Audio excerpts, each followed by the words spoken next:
Hello, this is Rapid Regeneration. I'm David Escamilla. I'm not a doctor. I'm not a medical professional.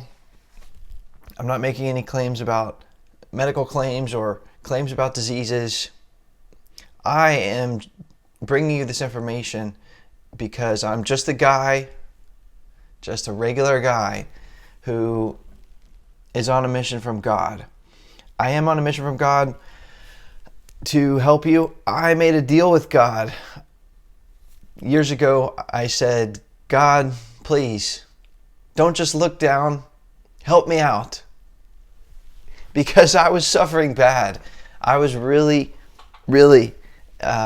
just in agony of health problems. And I felt horrible for 4 years in my early 20s. And I thought my life was over. And I said, God, if you help me, if you help me get my life back, I'll do anything. I'll do anything you want. And I'll be a good decent person. And that was the deal that I made.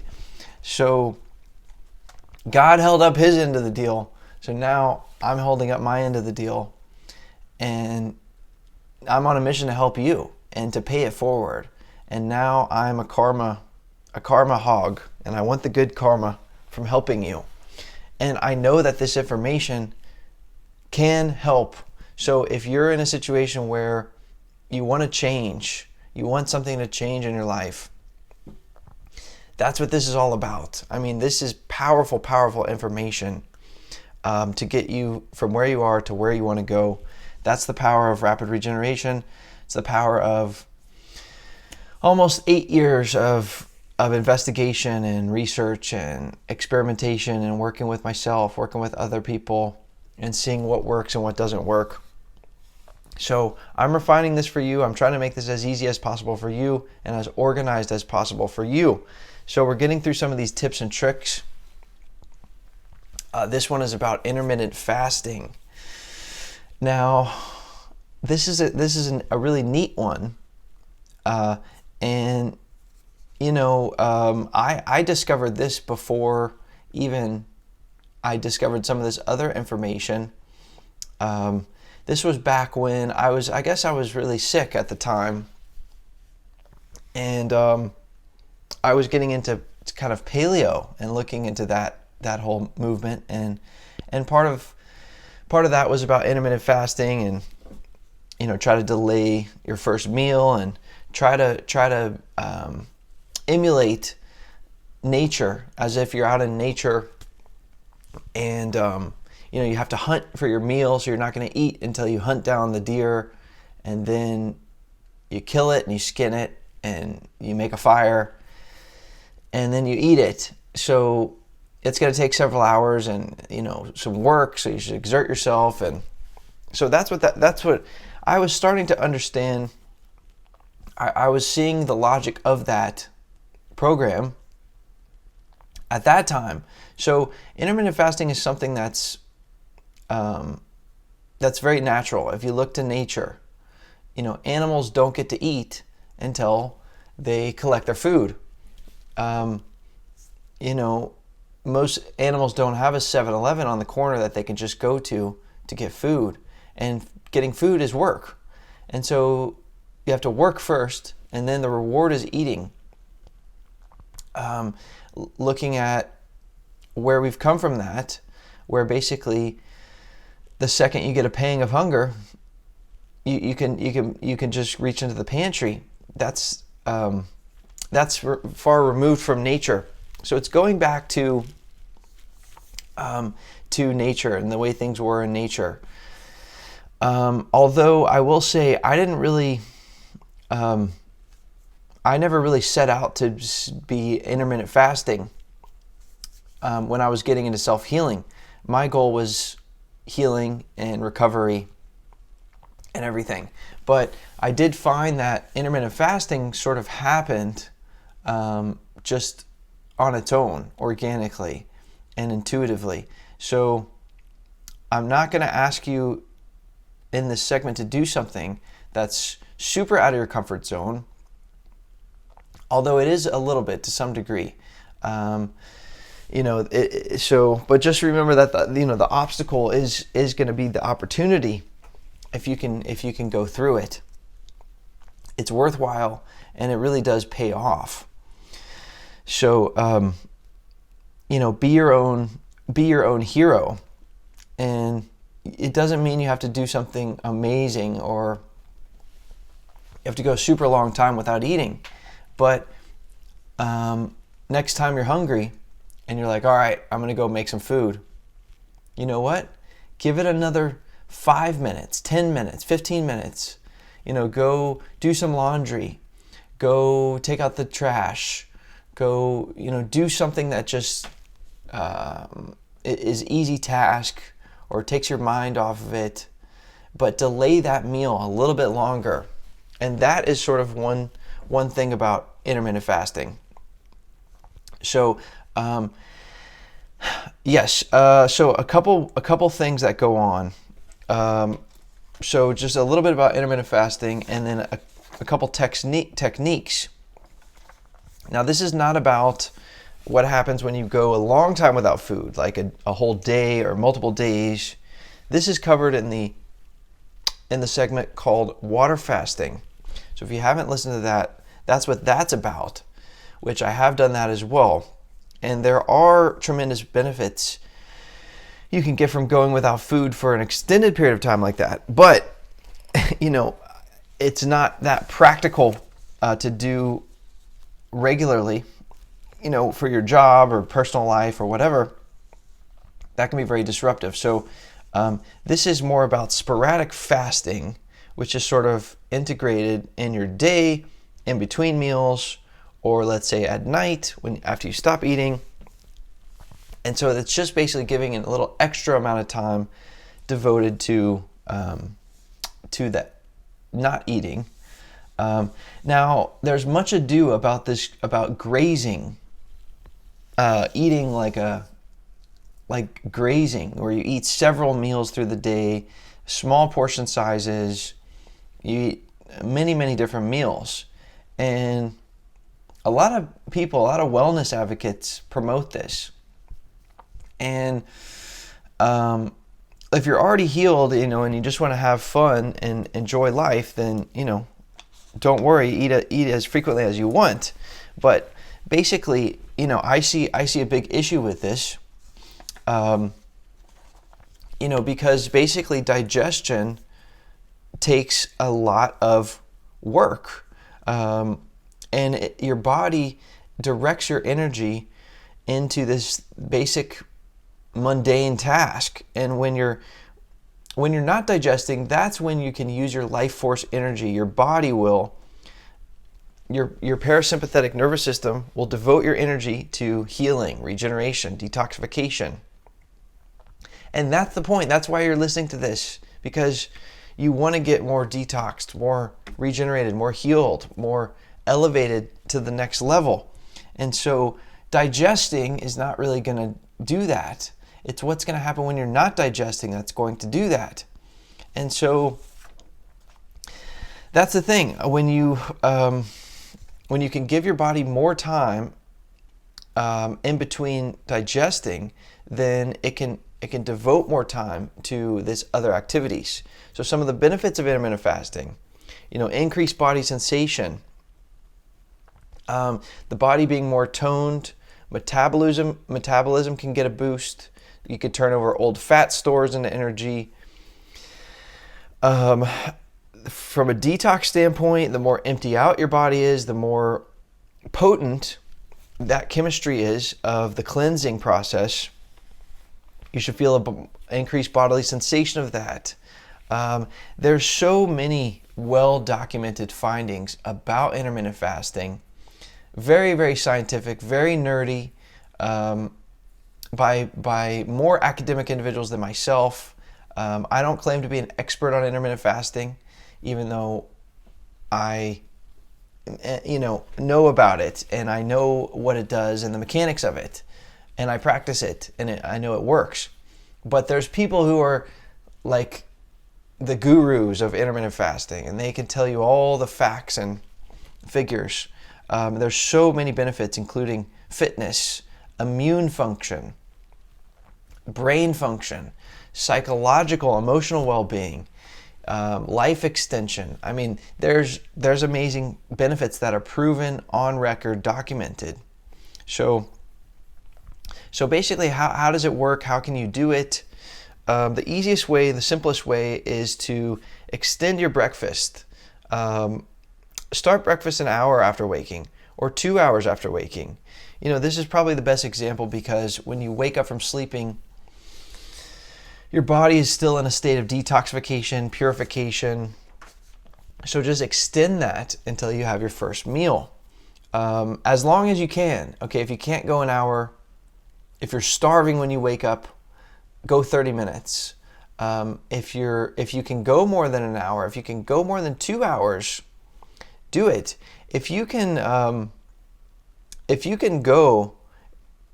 completely skip breakfast and just wait until lunch to eat, this would be even more highly beneficial. But this is a good time to bring up, okay, this is actually a balancing act. Because if you go too long without food, trust me, I understand, you can wipe yourself out. Your energy can drop through the floor. It can affect your ability to think clearly or do your job or your work, your business. So it is possible to get too ambitious with morning fasting, and then by the time you get to lunch, you might overeat or you might eat junk foods. This could start a whole vicious cycle. So explore a balancing act, get to know your limits, get to know what works for you. Are you in a situation where it seems like you have to eat before you leave the house in the morning? I've been there. Maybe you would like to wait an hour or two, maybe you'd like to wait 2 hours, but you've got to leave the house and you're like, oh, I have to eat before I leave the house. So if that's the case, try to finagle your schedule a little bit to where you can do other things in the morning, like stretching, preparing things for the day, doing some things that you would normally do later in the day. So maybe wake up a tiny bit earlier, shift some of that stuff, and do that before you eat. So what you're trying to do is work up an appetite. This is like a good natural stressor on the body. Like when we stress the muscles to exercising, it creates strength and resiliency. So hunger does the same thing if you apply it. Okay, don't ever eat just to eat when you're not really hungry. That can actually cause early aging, and who wants that? So another thing you can do is eat dinner a bit earlier. Late night eating is one of the enemies of detoxification, regeneration. It's antithesis of intermittent fasting. If you eat late, some people I know, they're like, oh yeah, I gotta eat. It's 9-10 o'clock at night, and they're going to bed shortly thereafter. They're eating a meal or even a snack. You want to give honestly, I've heard 2 hours, that you want to give your body 2 hours to digest before bed. I would say that as a minimum. If you're going to go to bed at 10 or 11, try to eat no later than 6 or 7 o'clock. Earlier the better. You want to be digested by the time you hit the sack. And if you could go to bed feeling, even a tiny bit hungry, that would be great. You don't want to be hungry full out because that could stop you from falling asleep. The worst thing to do would be to get up and make a late night snack. That's bad on so many levels. You don't want to go to bed and be digesting when you're trying to fall asleep and rest. So many of the benefits of healing happen during sleep. So you want to be digested by the time you go to bed. You want to wake up the next morning feeling at least a little bit hungry. And then if you could take some extra time that following morning while your stomach's rumbling and gurgling, and delay your first meal of the day, you're going to get even more benefits. So you're extending this window between dinner and breakfast. This is where all the magic happens. Something else you can do would be to reduce the number of meals you're eating in a day, but increase the calories per meal. This is the antithesis of the grazing technique, where you're eating a lot of small meals with small portion sizes.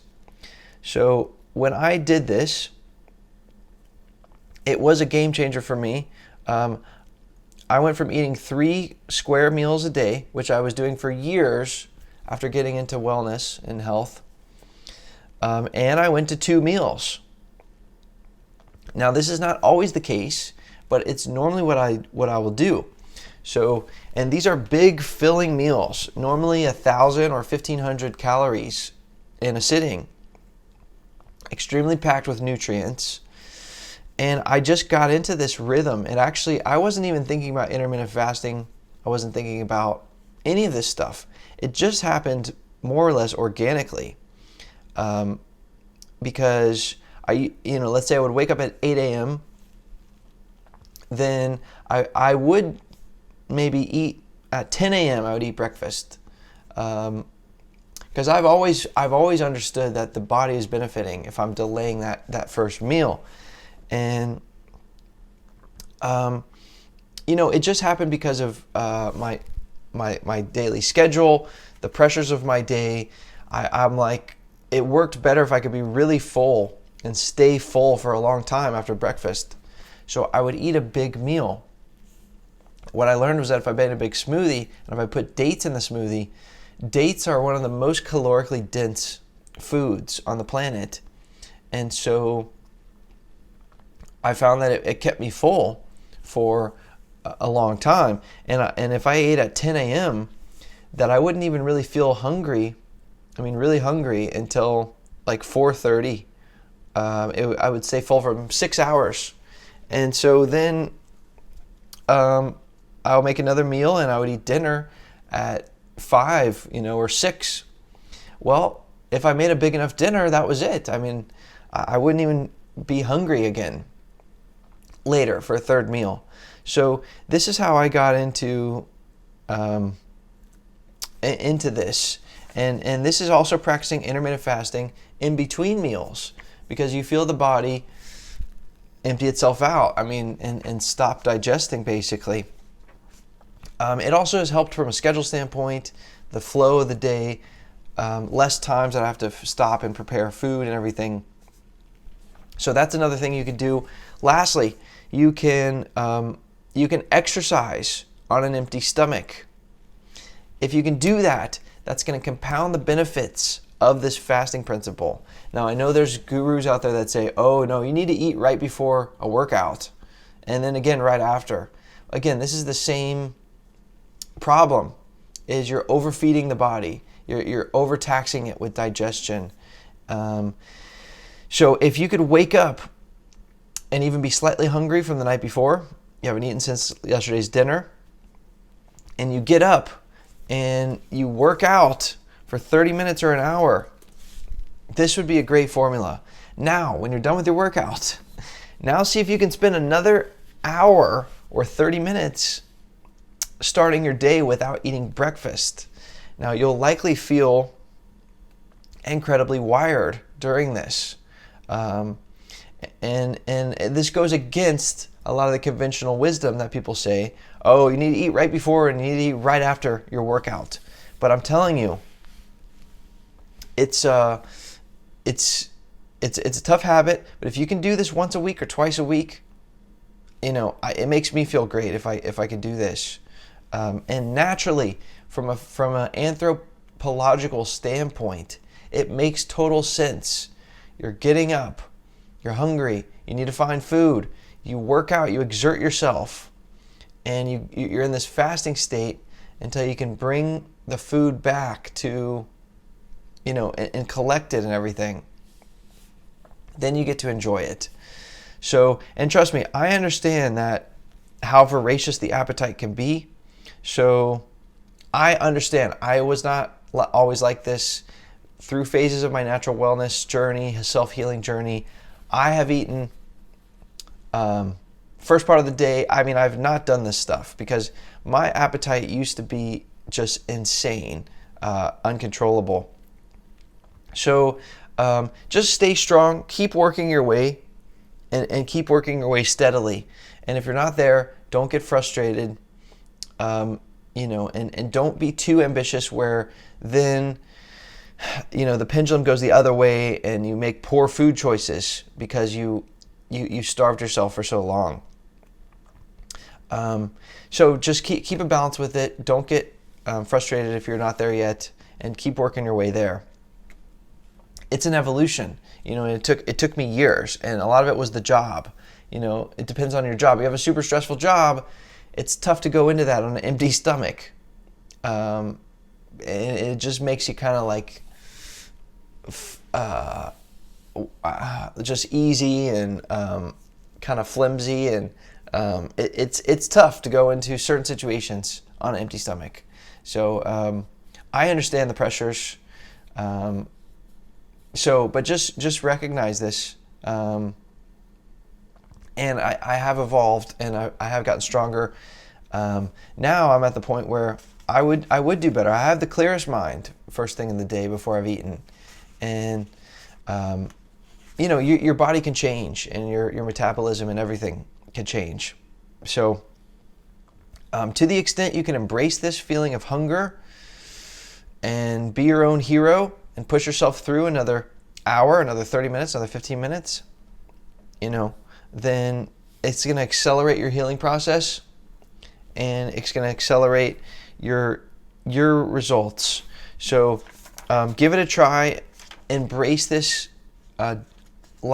uncomfortable sensation and keep working on it. Just remember, your ancestors did this for countless generations. They did this so that they could proliferate and survive into the future and pass on their genes to create you. So guess what? You can do it too. So give it a try. The website is rapidregeneration.com. Please reach out to me if you have any questions, if there's anything I can do to help. Good luck, keep going, and we'll see you on the next tips and tricks. For more information, please follow @Rapid Regeneration or visit rapidregeneration.com.